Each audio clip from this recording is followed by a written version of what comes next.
ప్రత్యేకమైనటువంటి అంశము గురించి నేను మీతో మాట్లాడాలనుకుంటున్నాను. ఏమిటి ప్రత్యేకమైనటువంటి అంశము అనంటే, ఆగస్టు నెల ఇది, అవునండి. ఈ ఆగస్టు నెలలో భారతీయులందరికీ బాగా గుర్తుండిపోయేటువంటి ఒక దినం ఉంది. చెప్తారా ఎవరైనా? 15th ఆగస్ట్ అంటే 15వ తారీఖు. ఆగస్టు 15వ తారీఖు ఎక్కువ మందికి గుర్తున్నది ఏంటంటే, ఆ రోజు జెండా ఎగరేస్తారు, చాక్లెట్లు పంచుతారు. చిన్నపిల్లలకు జెండా పండగ అనేటువంటి ఒక పేరుతో ఆ రోజు పిల్లలందరికీ చాక్లెట్లు పంచడం లేదా స్వీట్స్ పంచడం, అన్ని ప్రాంతాలలో జెండా ఎగరవేయడం, ఒక అర్ధగంట గంట సేపు ఏం చేస్తారండి, దేశభక్తి ప్రదర్శించి దేశములో మా అంత భక్తిపరులు, మా దేశం కొరకు ఆ త్యాగం చేసేటువంటి వారు మేమే అన్నట్టు చూపించుకోవడానికి చాలా మంది ప్రయత్నం చేస్తారు.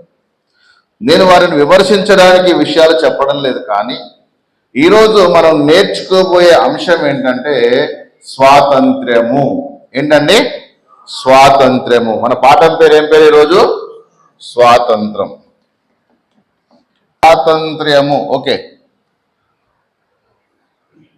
ప్రియులారా, స్వాతంత్రము లేదా స్వతంత్రం, ఈ స్వతంత్రము అనేది మనకు 1947వ తారీఖు ఆగస్టు 15వ తారీఖున అర్ధరాత్రి వచ్చింది అని మీరందరూ కూడా చరిత్ర పుస్తకాలలో చదువుకొని ఉంటారు. మనము ఈరోజు ఎవరి బంధకాలలో నుండి విడిపించబడితే మనకు స్వాతంత్రం వచ్చింది. పాయింట్ నెంబర్ 1, స్వాతంత్రము అనేది మనకు వచ్చింది అంటే అంతకుముందు మనం ఏమై ఉన్నాము? దాసత్వంలో ఉన్నాము లేదా బానిసలుగా ఉన్నాము. బ్రిటిష్ వాళ్ళ పరిపాలనలో మనం ఎలా ఉన్నాము అంటే దాసులుగా ఉన్నాం. వారి నుండి, వారి కదంబ హస్తాల నుండి లేదా వారి యొక్క బానిస సంఖ్యల నుండి విడిపించబడడానికి మనం చేసిన కృషి ఏమీ లేదు.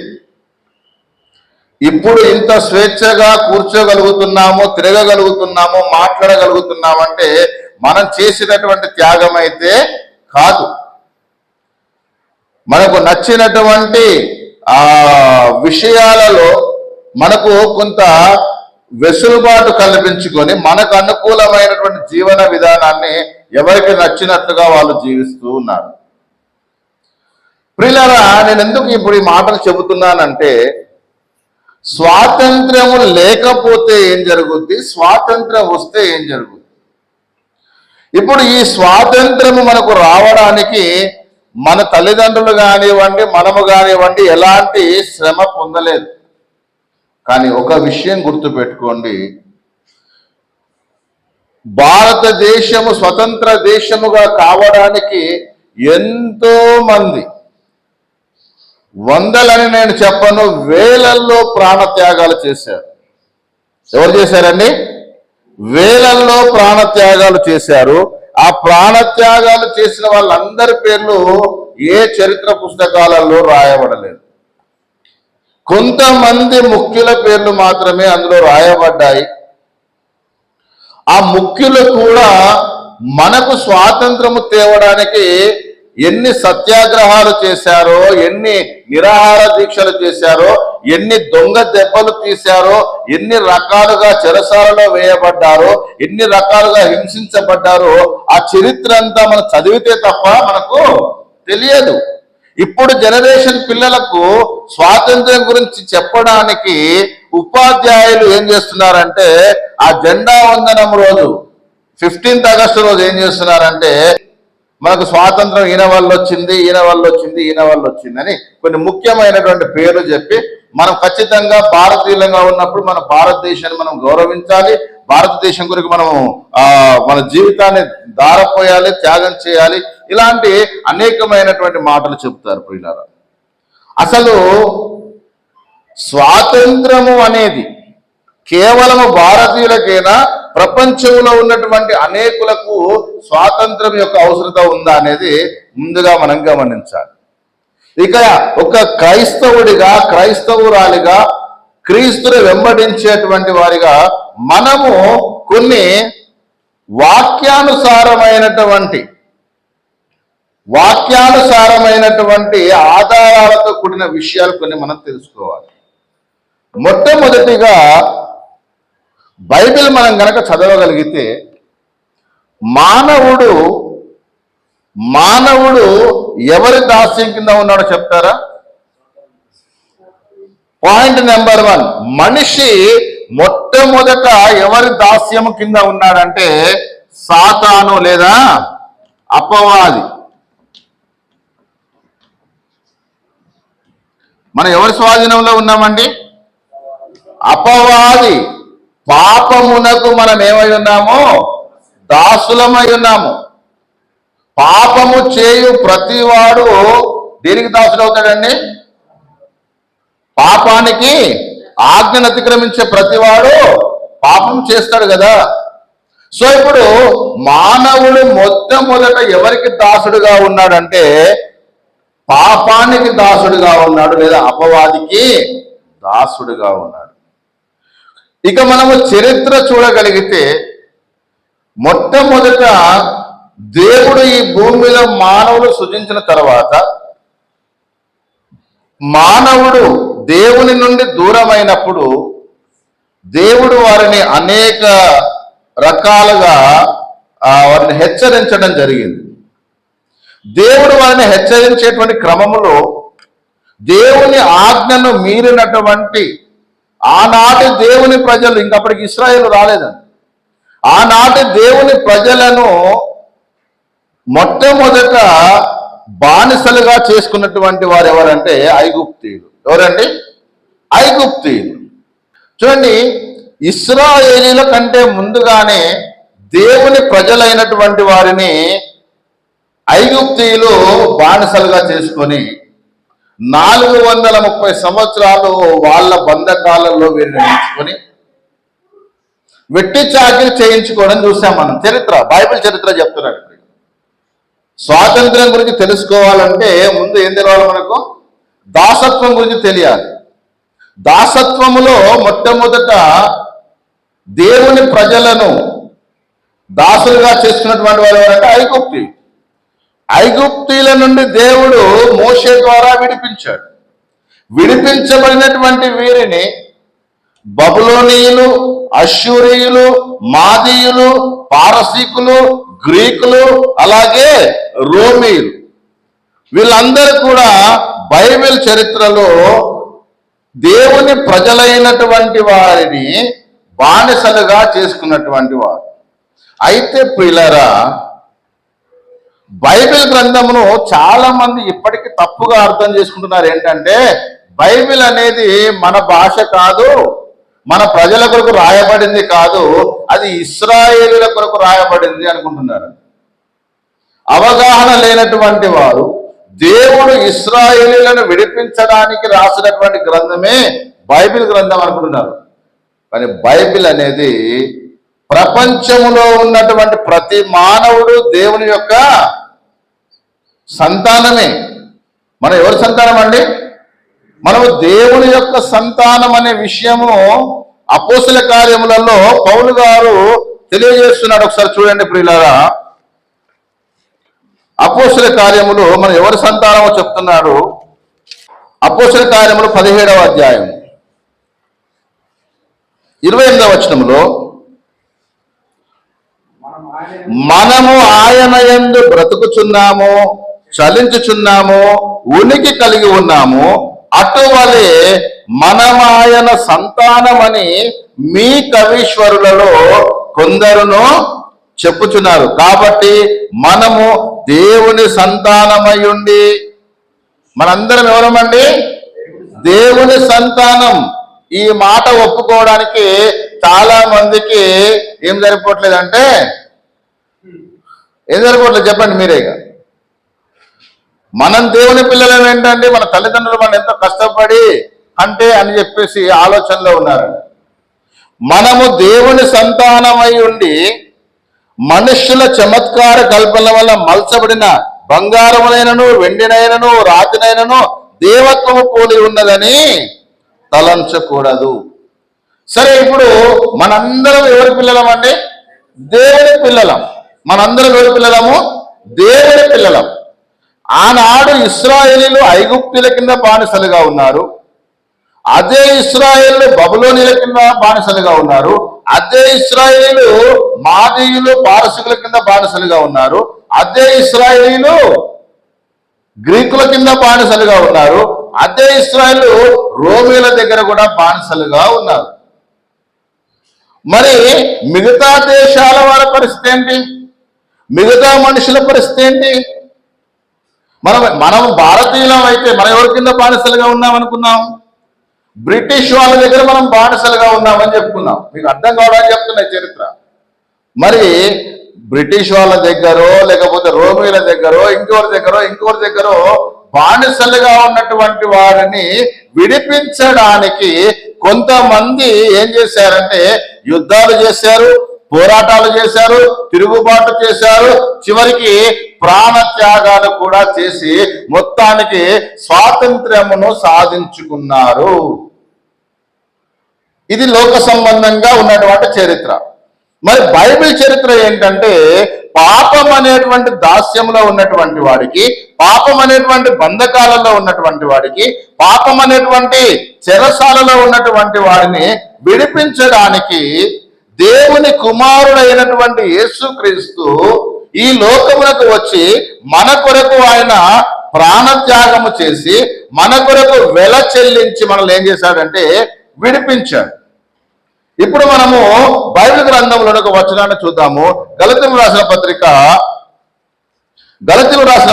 5వ అధ్యాయం 13వ వచనం చూద్దాం.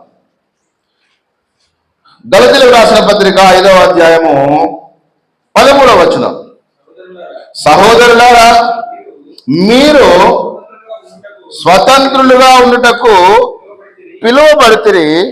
అయితే ఒక్క మాట, ఆ స్వాతంత్రమును మంచిగా చదవాలి. శారీర క్రియలకు హేతువు చేసుకొనక ప్రేమ కలిగిన వారై ఒకరికొకరు దాసులై ఉండుడి.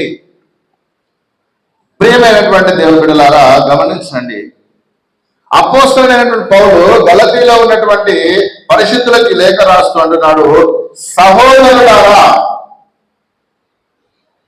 గలతీయులకు రాసిన పత్రిక 5వ అధ్యాయం 13వ వచనం. గలతీయులకు రాసిన పత్రిక 5వ అధ్యాయము 13వ వచనంలో ఏమంటున్నాడు?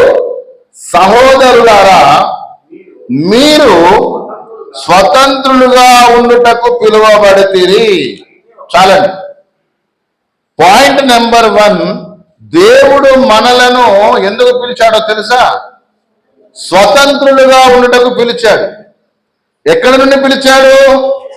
అంధకార సంబంధమైనటువంటి అధికారములో ఉన్నటువంటి మనలను, అనగా చీకటి సంబంధమైనటువంటి అధికారంలో ఉన్నటువంటి మనలను, పాప సంబంధమైనటువంటి అధికారంలో ఉన్నటువంటి మనలను, లోక సంబంధమైనటువంటి అధికారంలో ఉన్నటువంటి మనము, అపవాది బంధకాలలో ఉన్నటువంటి మనలను దేవుడు స్వతంత్రులుగా ఉండుటకు పిలిచాడు. సో ఇప్పుడు క్రైస్తవుడికి స్వాతంత్రం ఇచ్చింది ఎవరు చెప్పండి? యేసుక్రీస్తే కదా. సో ఇప్పుడు భారతదేశానికి స్వాతంత్రం తెచ్చినటువంటి వారిలో మహాత్మా గాంధీ ఉన్నాడు, ఇంకా చాలా మంది ఉన్నారు. కానీ ముఖ్యంగా ఎవరి పేరు చెప్తారండి? మీకు అర్థమైందా? గాంధీ కంటే ముందు అనేక మంది ఉన్నారు. ఎంతో మంది ప్రాణత్యాగాలు చేసినప్పటికీ ఎవరి గురించి మనం మాట్లాడుకుంటాం ఈరోజు అంటే మోహన్ దాస్ కరమ్చంద్ గాంధీ. ఇప్పుడు పిల్లలకు ఆ పేరు కూడా తెలియదు. అలాగే పాప బంధకాలలో ఉన్నటువంటి వారిని విడిపించడానికి దేవుడు ప్రవక్తల్ని పంపించాడు, నాయకుల్ని పంపించాడు, న్యాయాధిపతులను పంపించాడు, రాజులను పంపించాడు. ఎంతో మందిని పంపించినప్పటికీ సంపూర్ణమైనటువంటి స్వాతంత్రం వారికి రాలేదు. సంపూర్ణమైన స్వాతంత్రాన్ని కలిగించినటువంటి వాడు ఎవరంటే యేసు క్రీస్తు. ఇది దేవుని వాక్యమును బట్టి ప్రపంచంలో ఉన్నటువంటి మానవాళందరికీ పాపము నుండి విడుదల. నేను దేశం యొక్క బానిసత్వం నుంచి మాట్లాడతలే, పాపం అనేటువంటి బానిసత్వంలో ఉన్నటువంటి ఎవరికైనా విడుదల ఇచ్చిన వారు ఎవరు అంటే యేసు క్రీస్తు. అందుకే ఆయన పేరు ఏం పేరు పెట్టారంటే రక్షకుడు అని పేరు పెట్టారు. ఏం పేరు పెట్టారండి? రక్షకుడు. యేసు అంటే ఎవరు? రక్షకుడు. మరణము అంచులలో ఉన్నటువంటి వాడిని రక్షించాడు, పాపములో ఉన్నటువంటి వాడిని రక్షించాడు. కాబట్టి యేసు అనే పేరు ఆయనకు పెట్టబడుతుంది. తన ప్రజలను వారి పాపముల నుండి ఆయనే రక్షిస్తాడు అని వాగ్దానము చేయబడింది. కాబట్టి ప్రియులారా, ఇప్పుడు దేవుడు మనల్ని ఎలా పిలిచాడట? మీరు స్వతంత్రులుగా ఉండటకే పిలువబడుతుంది. ఇక్కడ ఉన్నటువంటి మీలో ఎంతమంది స్వతంత్రులు ఉన్నారు, ఎంతమంది బానిసలు ఉన్నారో ఒకసారి మిమ్మల్ని మీరే పరీక్షించుకోండి. ఇంట్లో జరిగే ఉద్యోగం ఏంటంటే నాకు స్వతంత్రం లేదని చెప్పి ఎక్కడికి వెళ్తారండి? 10 మందిలోకి వెళ్తారు. పెద్ద మనిషి దగ్గరికి వెళ్తారు. తీర్మానం చేయండి, అయ్యా నాకు ఈ స్వేచ్ఛలు కావాలి. ఏ స్వేచ్ఛలు కావాలయ్యా నీకంటే, నా భార్య నన్ను బయటికి వెళ్ళనీయదండి, నా భర్త నన్ను బయటికి వెళ్ళనీయడండి, నా భార్య ఆ రోజు నన్ను పచ్చిపులుసు తినమంటదండి. చిన్న చిన్న స్వాతంత్రాలే, అవునా? అలాగే ప్రియులారా, దేవుడు మనలను తన మహాకృప చేత పాపములో ఉన్నటువంటి వారిని తను ప్రేమించి మన కొరకు తన కుమారుడైన యేసుక్రీస్తుని లోకానికి పంపించి ఆయన మరణము ద్వారా లేదా ఆయన రక్తము ద్వారా వెల చెల్లించి మనల్ని విడుదల చేశాడు. విడుదల పొందాలంటే, నీకు స్వాతంత్రం కావాలంటే నువ్వు కొన్ని త్యాగాలు చేయాలి. అయితే ఒక మాట గుర్తుపెట్టుకోండి, నీకు స్వతంత్రం ఉంది కదా అని చెప్పి నీ ఇష్టం వచ్చినట్లుగా ప్రవర్తిస్తే సరిపోదు. స్వతంత్రం వచ్చిన తర్వాత స్వతంత్ర భారతదేశంలో కొన్ని చట్టాలు ఉన్నాయండి. మన భారతదేశంలో అనేకమైన చట్టాలు ఉన్నాయి. మన రీసెంట్గా చట్టాలు కూడా మార్చారు. ఉదాహరణకి చెప్తాను నేను. మనం రోడ్డు మీద వెళ్ళేటప్పుడు ఎటువైపు వెళ్ళాలి? ఎడమ వైపు వెళ్ళాలి. కుడివైపు ఖాళీ ఉంది కదా అని వెళ్తే ఏమవుద్ది? చట్టాన్ని వ్యతిరేకించిన వాళ్ళం అవుతావు. మీకు అర్థమవుతుందా? అంటే మనకున్నటువంటి చట్టాలు ఏవైతే ఉన్నాయో వాటిని మనము అనుసరించకపోయినట్లయితే ప్రమాదంలో పడతాం. నీకు స్వాతంత్రం ఇచ్చాడు, కానీ ఒక మాట అంటున్నాడు. ఏమంటున్నాడండి? దాని పక్కన ఏముంది చూడండి. అయితే ఒక మాట. ఏందా ఒక్క మాట? ఆ స్వాతంత్రమును, ఆ ఫ్రీడమును శారీరక క్రియలకు హేతువు చేసుకొనక ప్రేమ గలవారై ఒకరికొకరు దాసులై ఉండుడి. నాకు ఫ్రీడమ్ ఉంది బ్రదర్, నేను ఏదైనా చేయగలుగుతా. నేను ఎవరికి భయపడాల్సిన అవసరం లేదు, నేను ఎవరికి లోపడాల్సిన అవసరం లేదు, నేను ఎవరి మాటను వినాల్సిన అవసరం లేదు. బికాస్ నాకేముంది? ఫ్రీడమ్ ఉంది. I'm a free bird. ఈ నా ప్రపంచములో నేనే రాజు, నేనే మంత్రి, నాకు ఇష్టం వచ్చినట్టుగా నేను చేసుకుంటానని అనుకుంటున్నావేమో. కొంతమంది నీకు ఇవ్వబడినటువంటి స్వేచ్ఛను, నీకు ఇవ్వబడినటువంటి స్వాతంత్రమును అప్పుడప్పుడు మనం పిల్లలతో అంటున్నాం, నీకు ఫ్రీడమ్ ఇస్తున్నా, కానీ తేడా వచ్చిందా ఏం చేస్తాం? తోడు తీస్తామని చెప్పమా? నీకు కొంత ఫ్రీడమ్ ఇచ్చా, నీకు కొంత వెసులుబాటు కల్పించిన, నీకు కొన్నిటికి అంటే ఏమంటారు దాన్ని, కొన్ని పనులు చేసుకోవడానికి నీకు పర్మిషన్ ఇచ్చిన, కానీ హద్దు దాటితే, హద్దు మీరితే మళ్ళా నేను తీసుకొచ్చి ఏం చేస్తాను? నేను బందీగా చేస్తాను, మళ్ళా నేను దాస్యంలో పడేస్తాను. చూడండి, బైబిల్ చాలా గొప్పదండి. నీకు దేవుడు స్వతంత్రాన్ని ఇచ్చాడు. ఆదాముకు హవ్వకు ఏదైనా తోటలో దేవుడు ఇచ్చింది ఏంటో తెలుసా? స్వతంత్రం ఇచ్చాడు. మీరు ఈ తోట చెట్లలో ప్రతి ఫలమును నిరభ్యంతరముగా తినవచ్చు. స్వేచ్ఛ. చదివారా బైబిల్ మీరు? ఆదికాండం 1-2 అధ్యాయాలు. మీరు ఈ తోటలో ఏ వృక్ష ఫలమునైనను నిరభ్యంతరముగా తినవచ్చును. అయితే ఒక మాట, తోట మధ్యలో ఒక చెట్టు ఉంది, ఆ చెట్టు జోలికి వెళ్ళకండి, దాన్ని చూడకండి, దాని ఫలాలు తెంపకండి, వాటిని భుజించకండి. ఇదేంటి? అన్ని చేయమన్న స్వతంత్రం ఉంది, కానీ ఒక మాట, పౌలదే ఒక మాట, ఆ స్వతంత్రమును శారీరక క్రియలకు హేతువు చేసుకోకండి. ఏమి తిందామో, ఏమి త్రాగుదామో, ఏమి ధరించుకుందామో అనే కదా శారీరక క్రియలు. ఇంకేమున్నాయండి? శారీరక క్రియలు ఏముంటాయి? శారీరక క్రియలు స్పష్టమై ఉన్నవి. అవేంటో తెలుసా మీకు? ఇదే గలతీ పత్రికలో చెప్తాడు, 5వ అధ్యాయము 19వ వచనం చూడండి. శారీరక క్రియలు చెప్తాడు. శరీర కార్యములు స్పష్టమై ఉన్నవి. అవేవనగా జారత్వము, అపవిత్రత, కాముకత్వము, విగ్రహారాధన, అభిచారము, ద్వేషములు, కలహములు, మత్సరములు, క్రోధములు, కక్షలు, భేదములు, విమతములు, అసూయలు, మత్తతులు, అల్లరితో కూడిన. మేమేం చేయట్లేదు బ్రదర్ అంటారు, కానీ లాస్ట్ ఒకటి ఉంది. అర్థమైంది మీకు? అంటే శారీరక క్రియలకు హేతువు చేసుకోవద్దు నీకు ఇవ్వబడినటువంటి స్వతంత్రాన్ని. దేవుడు ఇచ్చేటువంటి, అది వార్నింగ్ అనుకోండి, అడ్వైజ్ అనుకోండి, హెచ్చరిక అనుకోండి, లేదా సలహా అనుకోండి. ఏమంటున్నాడంటే నీకు స్వతంత్రం ఉంది, ఆ స్వతంత్రాన్ని ఏం చేసుకోవద్దు? శారీరక క్రియలకు హేతువు చేసుకోకూడదు. నెక్స్ట్ గలతీలకు రాసిన పత్రిక, రోమిలకు రాసిన పత్రిక 8వ అధ్యాయం 20వ వచనంలో, రోమిలకు రాసిన పత్రిక 8వ అధ్యాయం 20వ వచనంలో ఒక మంచి మాట రాయబడింది ప్రియులారా, చూద్దాం అది కూడా. ఏలయనగా సృష్టి నాశనమునకు లోనైన దాస్యములో నుండి విడిపింపబడింది. సృష్టి ఏమైందట? నాశనకరమైనటువంటి, నాశనమునకు లోనైన దాస్యములో నుండి విడిపింపబడి దేవుని పిల్లలు పొందబోవు మహిమగల స్వాతంత్రము పొందుదునను నిరీక్షణ గలదై స్వేచ్ఛగా కాక దానిని లోపరచిన వాని మూలముగా వ్యర్థపరచ. సృష్టి ఏమైందట? నాశనమునకు లోనైన దాస్యములో నుండి విడిపించబడింది. సృష్టి అంటే సృష్టిలో ఉన్నటువంటి మానవ జాతి, మనుషులందరూ కూడా దాస్యములో నుండి ఏం చేయబడ్డారట?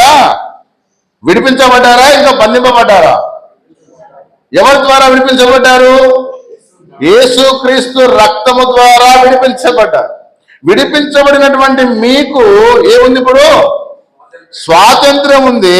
స్వాతంత్ర్యం ఉంది కదా అని చెప్పేసి మన ఇష్టానుసారంగా మనం ప్రవర్తించడానికి ఏం లేదట, వీలు లేదు. కొరింథీయులకు రాసినటువంటి మొదటి పత్రిక,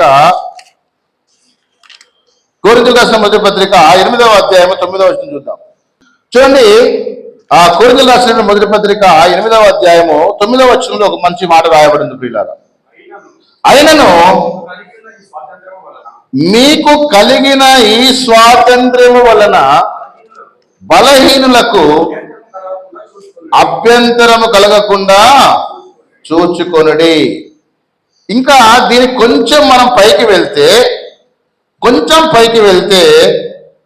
ఆ 8వ అధ్యాయములో ఒక మంచి మాట రాయబడింది ప్రియులారా. 20వ వచనం నుంచి, ప్రతివాడు ఏ స్థితిలో పిలువబడినో ఆ స్థితిలోనే ఉండవలెను. దాసుడవై ఉండగా పిలువబడితివా, చింతపడవద్దు గాని స్వతంత్రుడవగుటకు శక్తి కలిగిన ఎడల స్వతంత్రుడవగుట మంచిది. ప్రభువునందు పిలువబడిన దాసుడు ప్రభువు వలన ఏం పొందాడట? స్వాతంత్రము పొందాడు.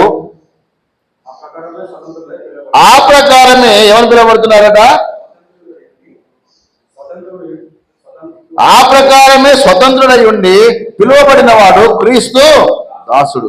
మీరు విలువ పెట్టి కొనబడిన వారు కనుక ఎవరికి దాసులు కావద్దు? మనుషులకు దాసులు కావద్దు. ఇప్పుడు మనము విలువ పెట్టి కొనబడిన వారిని ఇందాక నేను చెప్తున్నా ఏంటట? క్రీస్తు రక్తం అనేటువంటి విలువ పెట్టి కొనబడి మనం విడిపించబడ్డాం కానీ మనం ఎవరికి దాసులు కావద్దు? మనుషులకు దాసులు. ఎవరికి దాసులు కావాలి? దేవునికి దాసులము కావాలి.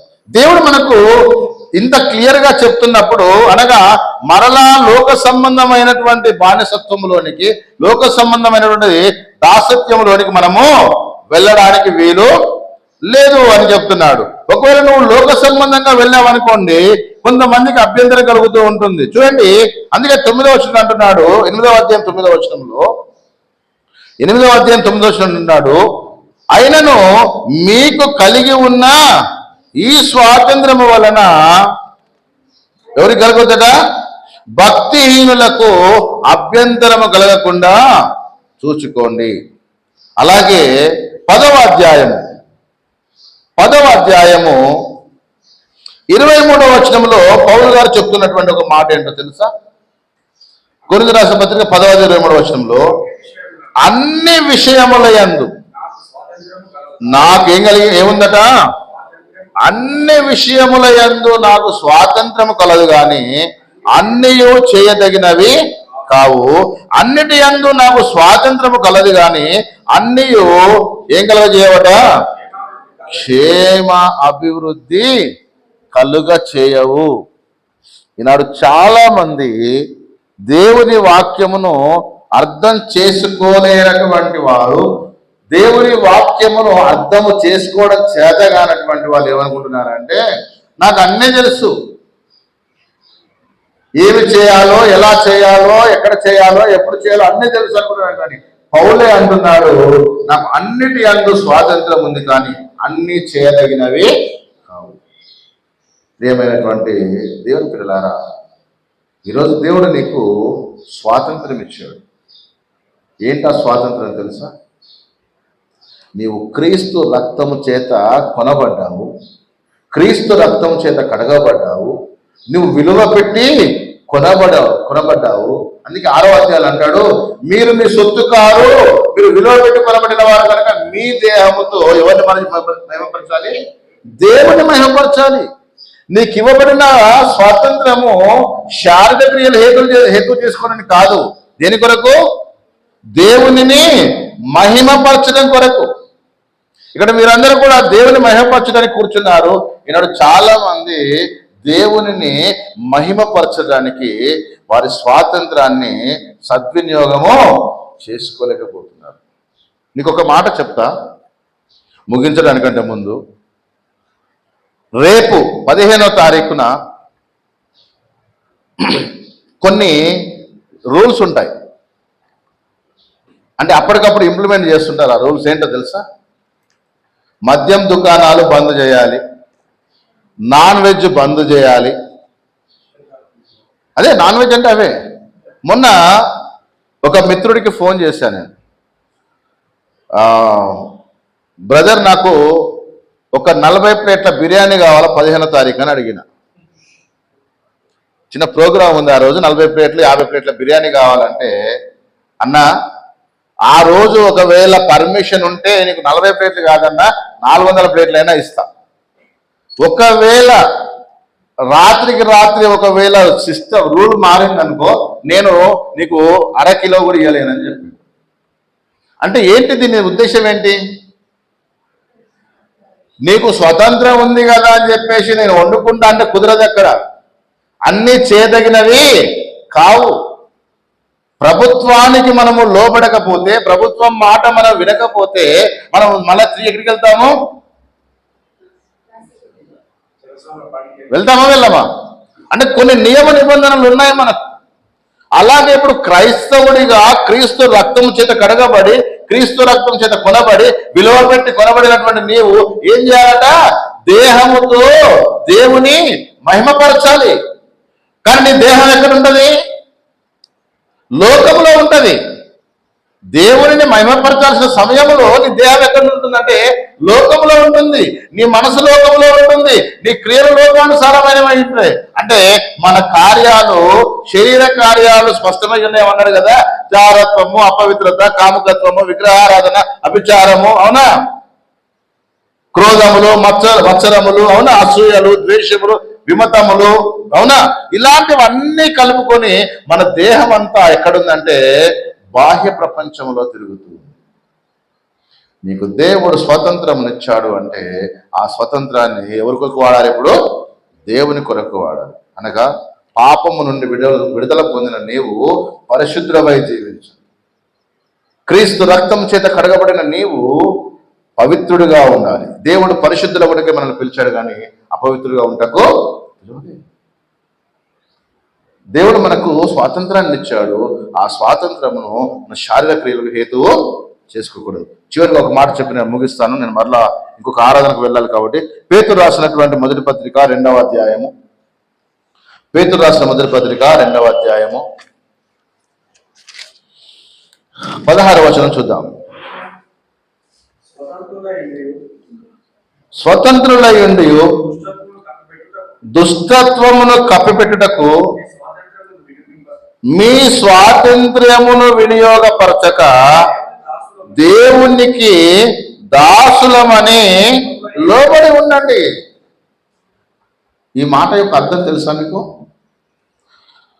స్వతంత్రులై ఉండి దుష్టత్వమును కప్పిపెట్టుటకు మీ స్వాతంత్ర్యమును ఉపయోగించకండి.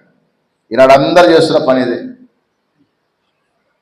ఏం చేస్తున్నారంటే దుష్టత్వాన్ని కప్పిపెట్టేటువంటి ప్రయత్నాలు చేస్తున్నారు.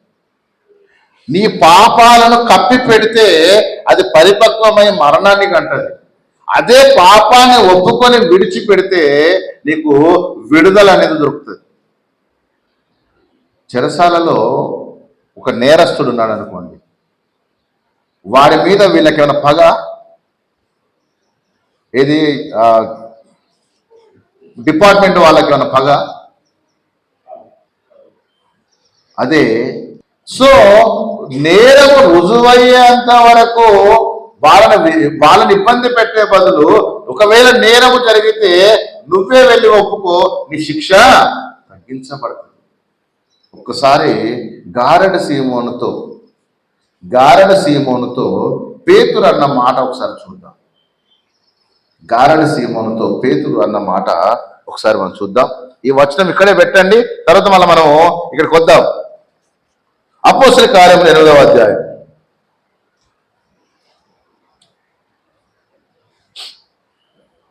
21వ వచనములో 21-22 వచనాలలో నీ హృదయము దేవుని ఎదుట సరి అయినది కాదు గనుక ఈ కార్యమందు నీకేం లేవు.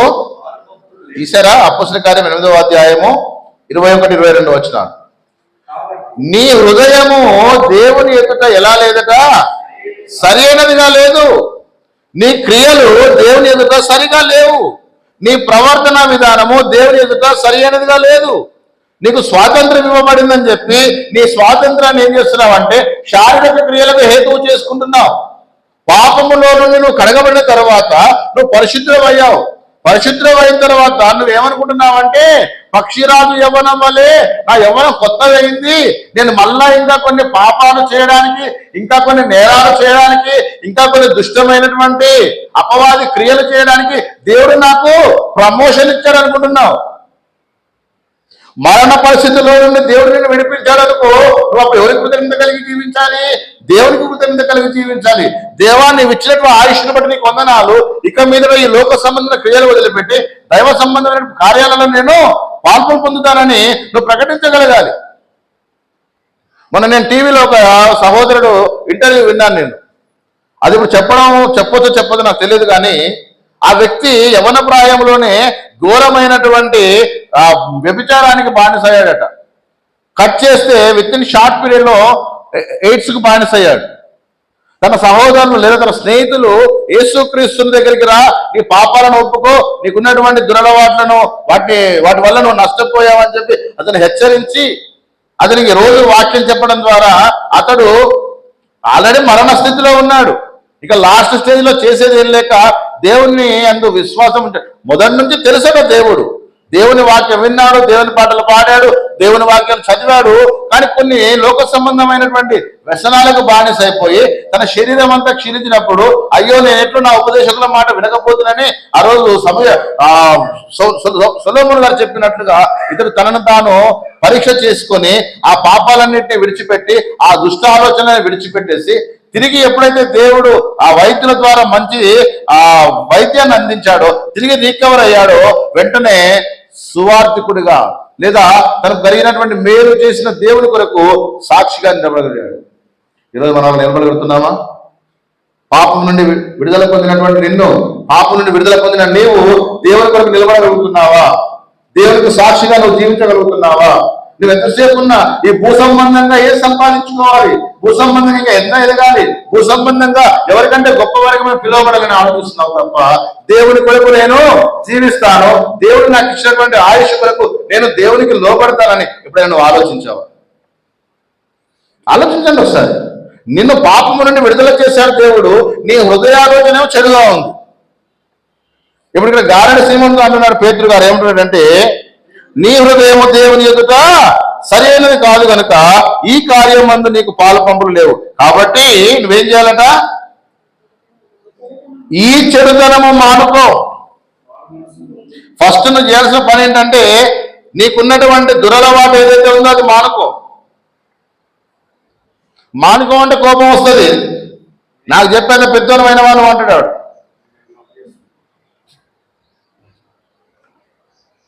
యేసుప్రభు దగ్గరికి వ్యభిచారం చేత పట్టబడిన స్త్రీ వచ్చింది. ఆమె కొట్టడానికి ఆ ఇశ్రాయేలులందరూ కూడా రాళ్ళు పట్టుకొని వచ్చారు. బోధకుడా, మోషే ధర్మశాస్త్ర ప్రకారంగా వ్యభిచారం చేస్తే రాళ్ళతో కొట్టమన్నాడు కదా, మేము అందుకే ఆమె రాళ్ళతో కొట్టడానికి వచ్చాం, నువ్వు పర్మిషన్ ఇస్తే రాళ్ళు వేస్తావు అన్నారు. కొట్టి చంపండిరా అన్నాడా? మీలో పాపం చేయని వాడు మొదట ఆమె మీద రాయి వేయండి. ఎన్ని రాళ్ళు పడ్డాయి? ఎందుకు? ఏ భేదము లేదు, అందరూ పాపము చేసిన వారే. పాపము చేసిన వారే కానీ పాపము నుండి విడిపించినటువంటి యేసు క్రీస్తు అక్కడ ఉన్నాడు.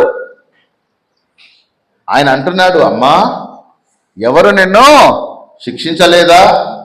శిక్షించలేదు ప్రభువా. అయితే నేను కూడా నిన్ను శిక్షించాను, కానీ ఇక మీదట ఏం చేద్దానండి, పాపము చేయకు అని చెప్పి పంపించేశాడు. అంటే ఒకవేళ నువ్వు క్షమించబడితే బై ఛాన్స్ నీ పాపముల నుండి నువ్వు విడుదల పొందితే అనగా బాప్తిస్మం ద్వారా ఇక మీదట ఏం చేయొద్దు. పాపం అంటే ఏంటి? ఆమె వ్యభిచారం చేసింది, మరి పాపం అంటే ఏంటి? ఈరోజు మనల్ని మనమే పరీక్షించుకుందాం. దేవా, నా హృదయము నీ ఎదుట సరి అయినదిగా ఉందా లేదా? నా క్రియలు నీ ఎదుట సరి అయినవిగా ఉన్నవా లేవా? నా మాటలు నీ ఎదుట సరి అయినవిగా ఉన్నవా లేవా? పరీక్షించుకుందాం. నష్టం ఏం లేదు. నీకు స్వాతంత్రం ఇవ్వబడింది. నీకు స్వతంత్రం ఇవ్వబడింది కాబట్టి నువ్వు దేవుని అడిగే స్వేచ్ఛ కూడా నీకు ఉన్నది. ఇప్పుడు చెప్తున్నాడు, నీ హృదయము దేవుని ఎదుట సరి అయినది కాదు కాబట్టి ఈ కార్యమందు నీకు పాల్పంపులు లేవు. కాబట్టి నీ చెడుతనము మానుకొని మారు మనసు పొంది ఏం చేయాలట? ప్రభువును వేడుకో. నీ టైం బాగుంటే నీ హృదయాలోచన క్షమించబడవచ్చును. క్షమాభిక్ష పెట్టేది కూడా స్వతంత్రం ఇచ్చినటువంటి ఆయనే. ఒకవేళ నువ్వు పొరపాటున ఏదైనా తప్పు చేస్తే క్షమించడానికి కూడా ఆయన నీ కొరకు సిద్ధంగా ఉన్నాడు. అందుకే పేతురు గారు చెప్తున్న ఈ మాట చదువుకొని మనం ముగించుకుందాం. ఇక 2వ అధ్యాయం 16వ వచనంలో, స్వతంత్రులు ఉండి దుష్టత్వము కనిపెట్టచ్చు మీ స్వాతంత్రమును వినియోగపరచక దేవునికి దాసులమని ఏం చేయాలట? మొదటి పేతురు 2:16 దేవునికి దాసులమని మనము లోబడి ఉండాలి. ఏమై ఉండాలండి? లోబడి ఉండాలి. అంతేగాని నాకు స్వాతంత్రం ఉంది, నాకు అది ఉంది, నాకు ఇది ఉంది అని మనల్ని మనమే గొప్ప చేసుకోవాల్సిన అవసరత లేదు.